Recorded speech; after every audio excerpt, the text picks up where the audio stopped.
प्रचंड, तू आरंभ तू ही अंत, तू सृष्टिकार रहता मेरे भोलेनाथ जी।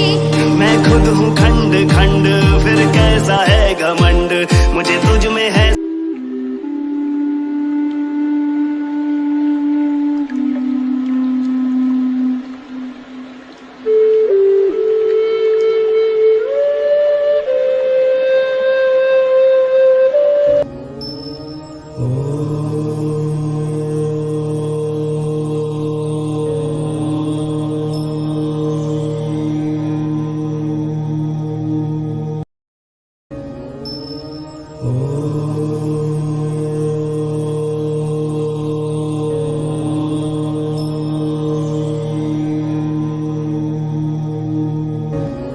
पंडित जी, पंडित जी आपका चल यहाँ क्या आपको जारी है? अच्छा अच्छा, तो मैं चाहूँगा कि हमारे जो भी श्रद्धालु हैं, महादेव के भक्त हैं, माँ पार्वती के जो भी भक्त हैं, उनके लिए कुछ आप ये महादेव की क्या स्टोरी है, जरा वो बताइए।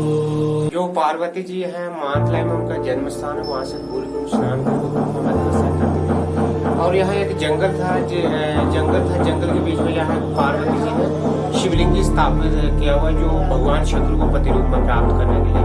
तो पार्वती गौरीकुंड जाती थी, वहाँ स्नान करके गुफा में तपस्या करके और यहाँ जल चढ़ाते थे, फूल चढ़ाते थे, मानतलाई चले जाती थी।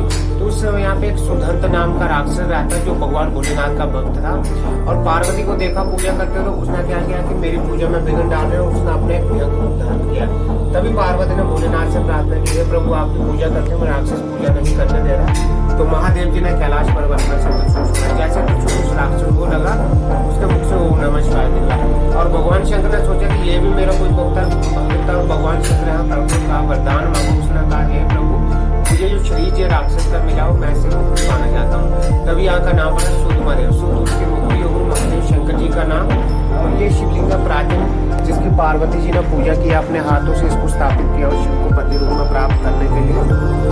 अच्छा, ये वो शिवलिंग है जो माता पार्वती जिस शिवलिंग की पूजा करती थी? जी हाँ। और ये वो मूर्ति है, ये मूर्ति एक किसान हल चलाते समय जब आने लगी, तो इसमें से खून की धाराएं निकलने लगी, और उसने इस मूर्ति को वहाँ से उठवाया और राजे के पास ले आया था। जब यहाँ पहुंचा, यहाँ पे इतनी ज्यादा बालों की उन्होंने सुना, उसके बाद जब उठाने को शुरू किया, हमारे जो राजा जी हैं, उन्होंने इस मंत्र को स्थापित किया हुआ है। इस मूर्ति में गणेश भगवान जी, ब्रह्मा विष्णु महेश पूरा परिवार विराजमान है। और यहाँ जो जल चढ़ाते हैं, इस मंत्र का जल भी धरती में समा जाता है। और त्रिशूल है, जिससे वध किया सुधर्त नाम के राक्षस का। उसके हमने सुना है कि जो भगवान शिव थे, भोलेनाथ थे, जो उनका रियर त्रिशूल है, वो जिस त्रिशूल से उन्होंने उस राक्षस का, सुदंत राक्षस का जो वध किया था, वो त्रिशूल यहाँ पे मौजूद है। जी हाँ। तो मैं चाहूंगा कि वो त्रिशूल जरा जो है वो आप दर्शकों को दिखाइए, उनके बारे में बताइए, कौन सा त्रिशूल है? ये वो त्रिशूल है जब जिससे सुदंत नाम के राक्षस का महादेव जी ने वध किया। इसके 3 इंच है, 3 इंच हो गए थे उस समय। ये जिसका उस समय में धरती में समाया हुआ है। अच्छा, ये हिस्सा जो धरती में सही भूमि में गया हुआ है। हमारे राजा जी ने इसकी खुदवाई में उसका कोई अंत नहीं कि भूमि में कहाँ तक समाया हुआ है। और ये 2 हिस्से धरती में गिरे, ये राजा ने लगवाए हैं। हमें ये लिखा हुआ पढ़ नहीं है, और ये हाथ के निशान भगवान शंकर जी का है। अच्छा अच्छा, मैटर का भी निशान है। ये निशान जो है, ये महादेव के हाथ के निशान, ये लिखा हुआ है इसमें, ये भी लिखा। अच्छा ठीक है। और सबसे ऊपर ये बाकी का हिस्सा है इसका, जो इस टाइम का, और ये सबसे ऊपर वाला हिस्सा है। अच्छा अच्छा, तो ऊपर वाला हिस्सा जो थोड़ा सा टूटा हुआ दिख रहा है, खंडित हुआ, तो ये जो राक्षस को त्रिशूल मारा था, ये खंडित इस टाइप का हुआ है। तो ये त्रिशूल है कि कोई पता चल बना धन्यवाद पंडित जी।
राम राम पंडित जी। राम राम जी।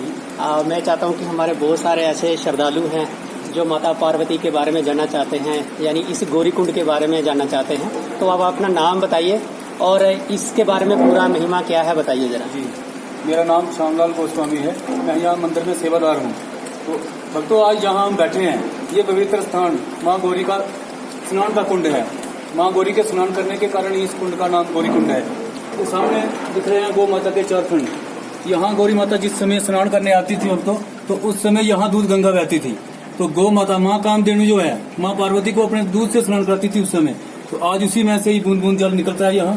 तो ये गौरी कुंड है, यहाँ माता स्नान करती थी। तो इसके साथ ही यहाँ देवका नदी बहती है। माँ गंगा की बड़ी बहन देवका नदी है, उसका स्नान करने से भी बहुत लाभ मिलता है आदमी को। और इसके बाद हम ऊपर जाएंगे, हम गुफा दिखाएंगे माता जी की। यहाँ गौरी माता जी ने तपस्या की है, शंकर भगवान जी को वर रूप में पाने के लिए घोर तपस्या की है माता जी ने। यहाँ उस गुफा में ले जाएंगे आपको, गुफा में दिखाएंगे आपको, माता जी दर्शन कराएंगे वहाँ। ठीक है माता जी। जय माता दी। मंदिर के अंदर जाने का रास्ता है, तो आप चलते हैं, माँ गौरी के दर्शन करते हैं। यहाँ ये नंदी जी विराजमान है और गणपति जी विराजमान है यहाँ। इसके बाद ऊपर चलते हैं। ये मंदिर के बाहर आंगन में बाबा भैरवनाथ जी हैं। ये माँ के सेवक बाबा भैरवनाथ जी हैं। तो आप अंदर में आ जाते हैं माता के बाहर। तो भक्तों, ये गौरी माता जी का स्थान है। ये माँ गौरी जी हैं, माँ पार्वती जी जिन्हें बोलते हैं, ये गौरी माता जी हैं। यहाँ गणपति जी विराजमान है और उस साइड में भोलेनाथ भोले बाबा विराजमान है। जय माता दी। इसके बाद हम गुफा में चलते हैं। मेरे मिलता है माता जी की।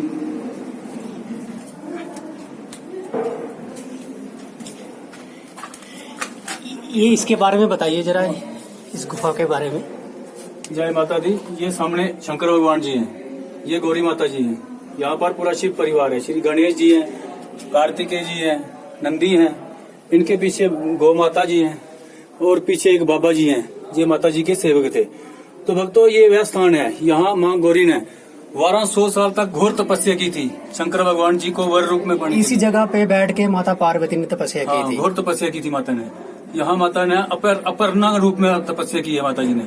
ये मंदिर के ऊपर जो जंगल है, माता जी का क्या नाम था? माता अपर्णा। अपर्णा उन्हें इसलिए कहते थे कि यहाँ जंगल के पत्ते और फूल फल खाकर माता भक्ति करती थी। अच्छा। अन्न जल त्याग करके माता ने जहाँ भक्ति की है। अच्छा। लगातार 1200 साल भक्ति करने के बाद माँ की शादी हुई थी शंकर भगवान जी के साथ। अच्छा। ये गुफा और ये नीचे कुंड दिखाया आपको, ये दोनों नेचुरली स्थान है। और ये एक कुंड ये है यहाँ माता गौरी जी हवन करती थी तपस्या के टाइम में। यहाँ ये हवन कुंड था माता जी का। बहुत बढ़िया। तो उस साइड में सामने माता जी की गर्भजून है। यहाँ से अंदर जाते हैं और अच्छा, पास में से बाहर निकलती है। इस गुफा में जाने से भक्तों जन्म जन्मांतर के पापों से मुक्ति मिलती है। गर्भजून है। और बाहर आपको 2 समाधियां भी दिखाएंगे। एक जिंदा समाधि है बाबा श्री श्यामगिरी महाराज जी की। सबसे पहले इस स्थान की खोज करने वाले बाबा श्यामगिरी महाराज जी थे, तो उन्होंने वहाँ जिंदा समाधि लगाई है यहाँ। और दूसरी समाधि बाबा पूरणगिरी महाराज जी की है। पूरणगिरी जी जहाँ के महंत थे मंदिर के, तो 1987 में फिर उन्होंने समाधि ले ली है। जय माता दी।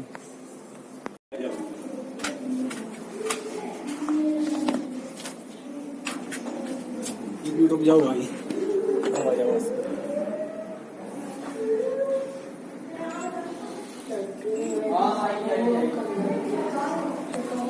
अच्छा, ये गर्भजून है। हाँ जी। अच्छा। तो ये उमापति महादेव जी हैं, भगवान शंकर जी हैं, माँ गौरी जी हैं और गणपति जी साथ में हैं। ये लक्ष्मी नारायण जी हैं। ये बाबा जी हैं, बाबा श्री पूरणगिरी महाराज जी। ये यहाँ के मंत थे। अच्छा, जिनके बारे में आप बता रहे थे। बाबा पूरणगिरी जी हैं, ये यहाँ के मंत थे। 1987 में फिर उन्होंने समाधि ले लिया, शरीर छोड़ दिया है। अच्छा। अब दिखाएंगे आपको समाधि। ये वाली समाधि जिंदा समाधि है, बाबा श्री श्यामगिरी जी की जिंदा समाधि है ये। अच्छा। अंदर चलते हैं। ये समाधि बाबा पूरणगिरी महाराज जी की। बाबा पूरणगिरी जी यहाँ पे समाधि की थी। ये यहाँ के महंत थे बाबा जी। 1987 में फिर उन्होंने शरीर छोड़ दिया और समाधि ले ली है। ये भी नहीं की बाबा पूरणगिरी जी हैं। ठीक है जी। ये क्या चीज है जी ये बताइए। बाबा श्यामगिरी जी की छड़ी है जी, अपने हाथ में रखते थे। अच्छा ये बाबा जी की छड़ी है यहाँ पे महंत थे। ओके जी। इस स्थान की खोज करने वाले यही बाबा श्यामगिरी जी थे। अच्छा इन्होंने यहाँ की खोज अच्छा की। ये फोटो उन्हीं का है जिन्होंने खोज की थी। नहीं, हाँ। ये पूर्णगिरी जी का, ये पूर्णगिरी। इनकी फोटो नहीं है। अच्छा इनकी फोटो नहीं है, इनका एक समाधि है सिर्फ ये जिंदा समाधि है, इन्होंने जिंदा समाधि लगाई है। कहते हैं यहाँ से एक छोटी सी गुफा जहाँ से कश्मीर में जाती थी शंकराचार्य मंदिर।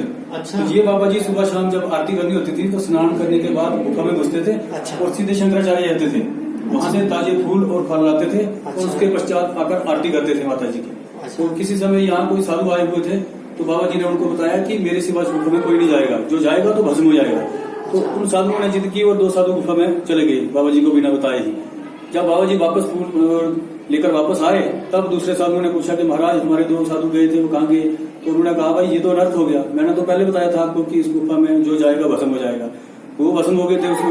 तो उसके बाद गुरु जी ने जहाँ जिंदा समाधि लगा दी और वो गुफा बंद कर दी।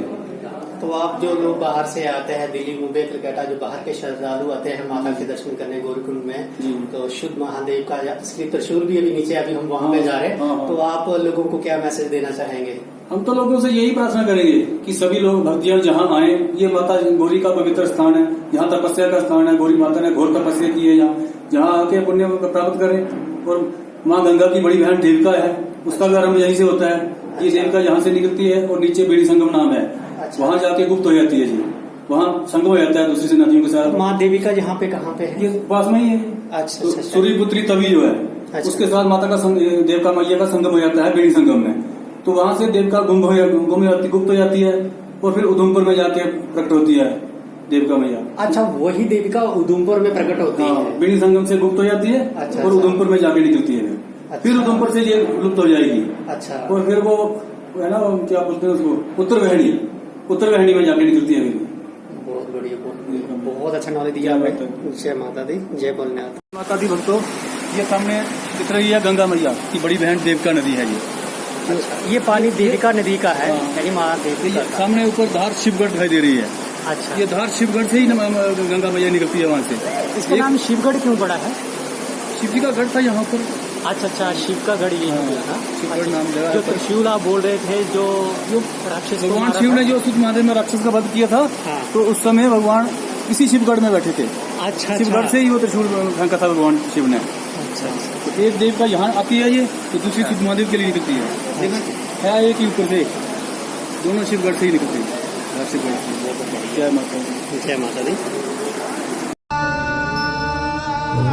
तुमने अपना सब कुछ अर्पण कर अपनी तपस्या में एक नया अध्याय जोड़ लिया है पार्वती।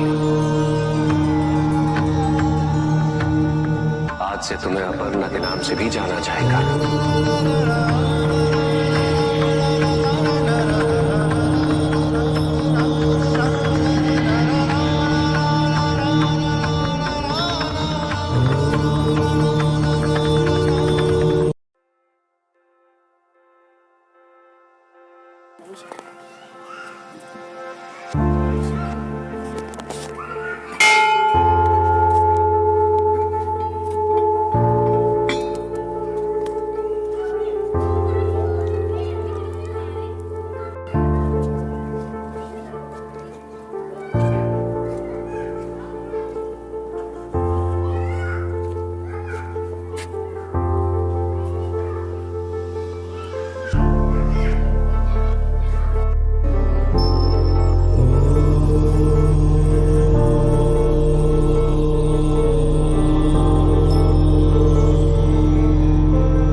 आपका क्या नाम है?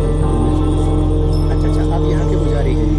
तो आप बताएंगे कि यहाँ पे माता रानी की थोड़े ये बताइए कि यहाँ पे बोलते हैं माता पार्वती जी की जन्मभूमि है।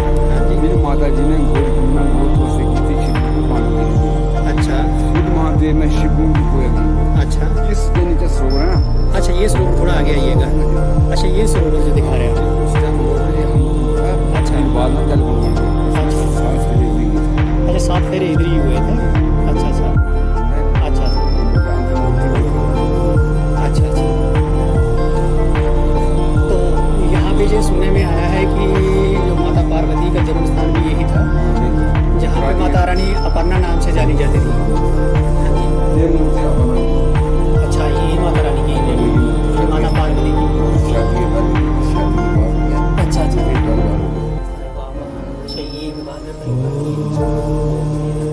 ये शिवलिंग जी भी ये शिवलिंग है, शिवलिंग एक बोलते हैं उस टाइम में 250 ग्राम सोना 100 ग्राम। अच्छा। इसको नहीं खाना 100 ग्राम मतलब अच्छा अच्छा इसके साथ बरातियों को खाना बांटा था, मिठाई बांटी थी अच्छा उसके बाद। अच्छा तो ठीक बाकी बार जिंदगी अच्छा ये नंदी महाराज भी उसी टाइम के हैं यहाँ पे ये पहले का, अच्छा ये पहले का जीवन। अच्छा ये पुराना अच्छा ये पुरानी प्रतिमा जो पुरानी बनी हुई है ये बनी हुई है 60-70 साल हो गए। अच्छा इसको 70 साल हो गए बने हुए अच्छा अच्छा ये मूर्ति है हमारी। अच्छा ये आपके पिताजी को मिली थी मूर्ति तो ये मूर्ति एक्चुअली किस चीज़ की है ये भोलेनाथ की अच्छा ये भोलेनाथ की मूर्ति है अच्छा अच्छा तो ये आपके पिताजी ने यहाँ पे लगाई थी। अच्छा